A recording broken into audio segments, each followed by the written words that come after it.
নড়াইলে বৈষম্যবিরোধী ছাত্র আন্দোলনের মিছিলে গুলি, বোমা বিস্ফোরণ ও মারধরের অভিযোগে আওয়ামী লীগের যুব ও ক্রীড়া বিষয়ক সম্পাদক সাবেক সংসদ সদস্য মাশরাফি বিন মর্তুজা ও তার বাবা গোলাম মর্তুজা সহ ৯০ জনের নামে মামলা হয়েছে। মামলায় আরও ৪০০ থেকে ৫০০ জনকে অজ্ঞাত আসামি করা হয়েছে। এই মামলার পর আলোচনা হচ্ছে মাশরাফি ক্রিকেট খেলতে দেশের বাইরে যেতে পারবেন কিনা। মাশরাফিকে ড্রাফট থেকে দলে ভেরিয়েছে যুক্তরাষ্ট্র টি10 মাস্টার্সের ফ্রাঞ্চাইজি ডেট্রয়েট ফ্যালকনস। এই টুর্নামেন্টে খেলার মধ্য দিয়ে মাশরাফি লম্বা সময় পর খেলায় ফিরতে যাচ্ছেন। ডেট্রয়েট ফ্যালকনস মাশরাফিকে দলে নেওয়ার বিষয়টি নিশ্চিত করেছে। এই সুখবর আসার একদিন পরই তার বিরুদ্ধে মামলা হলো। যুক্তরাষ্ট্রের টি10 মাস্টার্স টুর্নামেন্টের দ্বিতীয় মৌসুম শুরু হচ্ছে ৮ই নভেম্বর।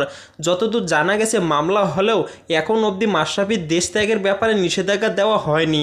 যদি নিষেধাজ্ঞা দেওয়া হয় সেক্ষেত্রে হয়তো টি10 লিগে খেলা হবে না মাশরাফির। তবে সরকার ও বিসিবি আন্তরিক হলে সাকিবের মতো মাশরাফিরও খেলতে কোনো ধরনের সমস্যা হওয়ার কথা নয়। তো দর্শক, এই বিষয়ে আপনার মতামত থাকলে অবশ্যই কমেন্ট করে জানাবেন এবং ভিডিওটি শেয়ার করে দিবেন। ধন্যবাদ সবাইকে।